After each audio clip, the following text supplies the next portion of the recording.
crossing over now to our other guests as well, Philip Ingram, Colonel Simon Diggins. And Philip, with regards to the nature of the attack, the scale, the style of it that we saw from Hamas on Saturday, what struck you about that? Well, two things struck me. One was the sophistication of the attack in the preparations that Hamas had put in before they then broke through the fence and then went through attacking from the air, as we saw with the paragliders, allegedly from the sea and through land. And secondly, the surprise with which they took the Israelis. The Israelis are supposed to have one of the most sophisticated intelligence machineries in the world, and they missed this coming. And if we're to believe what we're hearing from Western intelligence as well, they had no indications of this coming either. So there's some large questions to be answered as to how Hamas managed to keep the planning of this, and this will have taken a long time to plan, a very sophisticated operation, the planning of this quiet. And there's another question that comes out, which is, why have Hamas done it? What's their objective? What's their final outcome? Because if it's just to poke the Israeli bear, they'll have known that what's going to come and affect the Palestinian people. And Hamas don't necessarily represent the Palestinian people, but they're the ones that are going to suffer most. Do you think there was a complex aim then of this other than just massacre? Well, I don't think that you'd plan something as complex as this without having some form of wider aim, certainly at the back of your mind. You could do something much more simple, just to go and hurt the Israelis. This was very, very sophisticated indeed, and will have required an awful lot of logistics to be put in place and a lot of planning, all under the radar of Israeli intelligence. So I don't quite get what it is that they're trying as a final objective, possibly to bring in other players within the region and make this a much larger regional conflict against Israel. But we're not seeing that building up in the way that I'd expect at the moment. But it's early days yet. Colonel Simon Diggins, coming to you now, this return air bombardment we've seen on the Gaza Strip, we were expecting something large. Netanyahu's government promised there would be something large. It's now being called the fiercest series of airstrikes in the 75-plus year history that we've seen between Israel and the Palestinians. When you've been observing what's been happening today, the nature of the air bombardment, are you surprised at the scale? No. I mean, what I think we all have to recognise, and I think it has been by the commentators, is a degree of psychological shock that the Israeli security and defence establishment have had to deal with. This is a profound shock to them. It's described very well by our own chief rabbi in this country as their Pearl Harbor, and with all that sort of loss of understanding, loss of trust, not least of which, because as part of what Philip was saying, and part of the ability of Hamas to deceive, there's been what the Russians would have called a massacre operation running since 2021, whereby Hamas has pretended, at least to Israel, that it was no longer interested, if you like, in dealing with the fundamental, the substantive issue of the future, but dealing with, if you like, the lives and livelihoods and economy of Gaza and the Palestinian people. So, for example, Israel has allowed a lot more Gaza residents into its country to act as labourers. And I think what that created was a sense of false perspective within Israel, which probably meant that it was at least discounting maybe some of the indicators that were there that something else was happening as well. So I think, that, as I said, there's been a profound psychological shock. And I think the reaction to profound psychological shock is an equal and opposite reaction.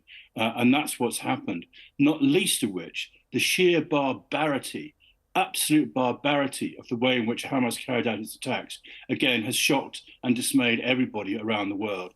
And that will also have had an impact.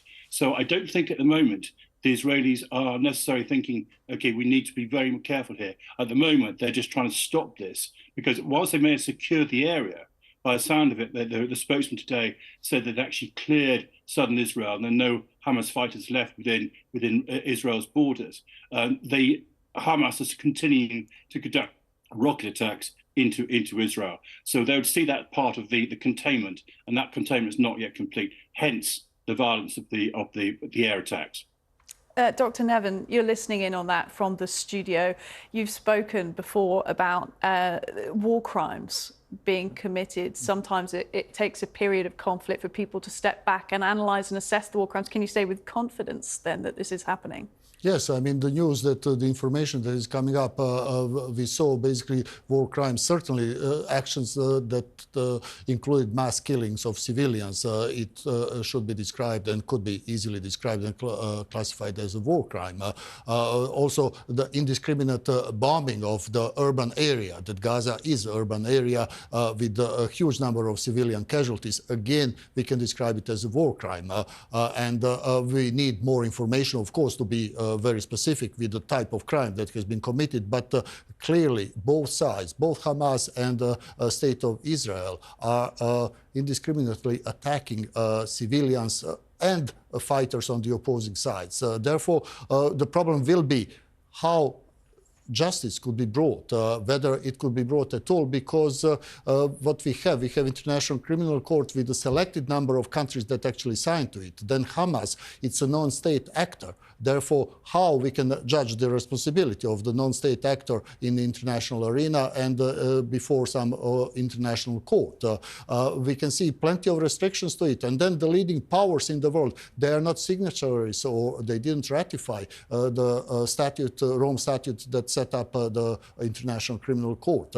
We have, in parallel, over the last year and a half from Ukraine, the attempts by some leading lawyers, including British lawyers who were at the forefront of the initiative to set up an international tribunal for the crimes of aggression. And they are not it is still not in existence, and the crimes are being committed, war crimes have been committed in the east of Europe, in Ukraine. Therefore, we can see that it's a problem with international justice, but clearly it is a set of crimes have been committed over the last 3 days in Israel and in Gaza. I'd like to remind our viewers that this is your area of expertise. You study and you teach about war crimes. And as you're saying, it's the international justice side of it where it's interesting to see how it plays out afterwards. Turning to you, Philip, once again, and with these live pictures actually of Gaza that we can bring to you now, of the skyline there. We are monitoring the situation throughout the show and bring you all the latest updates. But Philip, we also have this news in that Joe Biden, US President, has just been on the phone with the Prime Minister of Israel, Benjamin Netanyahu, talking about his support for Israel.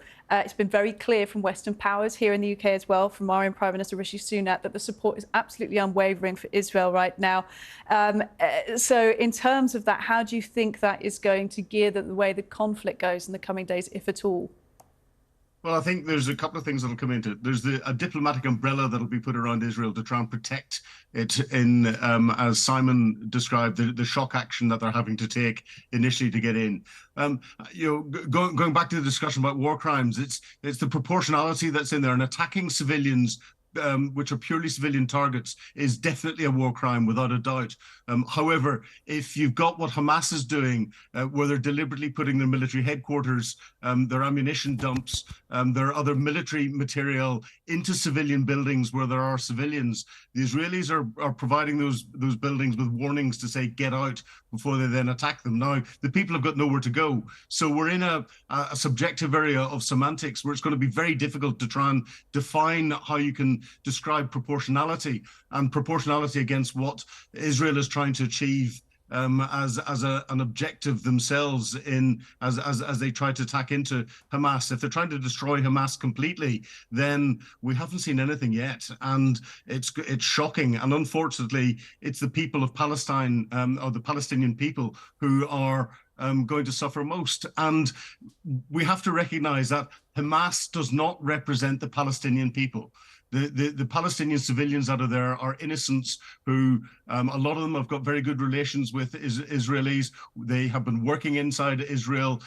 Israel's been increasing the numbers that are flowing across the border, as Simon has said, and all the rest of it. Hamas rules by terror inside the Gaza Strip area as much as it carries out terrorist activities elsewhere. That's why the UK, the EU, US, and other countries have recognized Hamas as a terrorist organization. A really important distinction to make, Philip. And just turning finally to you, Colonel Simon Diggins, because the great concern here now with the escalation or the ongoing conflict here is this idea of a ground offensive being launched by Israel potentially. What could that look like? Well, it could be very things. Can I also just re-emphasise what Philip has said? We really must get into this aboutism about what's going on. Hamas's intent was murder, quite clearly. You can listen to their leaders. They talk about the extermination, not just of the Zionist entity, i.e. Israel, but also Jewish people. They've called on Palestinians around the world to murder Jews in the countries they're in. They then carried out those murders. That is a war crime. What the Israelis are doing are responding. Philip quite rightly has pointed out that Hamas have been very clever about where they place their resources, knowing this is going to cause casualties. I'm sure the Israelis are very conscious of that, but they're very conscious of the court of human opinion. And this brings me on to your question then. What's going to happen next? Some kind of ground offence is probably likely. There has been conversations around a siege and everything that goes with that. And again, there are issues of proportionality and looking after the civilian population. All I will say is all of those things are an option of difficulties. Nothing is easy about an offensive, particularly an offensive into an urban area. It absorbs manpower. It takes away ability to move. It's very easy, particularly in rubble buildings, for a defender to defend almost forever. And so the Israelis will be thinking very, very carefully about what they can do, but also be very conscious of the fact there are over 100 hostages in place at the moment as well, and thinking what's going to happen to those. So while I think there will be some form of ground offensive, it may be very selective, it may be very much targeted against very specific areas, or they may try to go for a siege. But a siege, I say, is very long term and is not necessarily, in terms of results, going to produce anything very early. I think we are in for the long haul. We know that the mobilization that's taken place is probably the largest in Israel's history, which is interesting when you look at some of the other conflicts they've been involved in. So they are thinking in terms of long term. They're thinking in terms of something fairly major. When they decide to do that, I think it will very much depend on when they recognize that they've got Hamas to a place where they can do that. At the moment, with these continual air attacks, they clearly don't think they're quite there yet. Some really clear points and distinctions made by all three of you. Thank you very much, Dr. Nevin Angelic, Philip Ingram, Colonel Simon Diggins.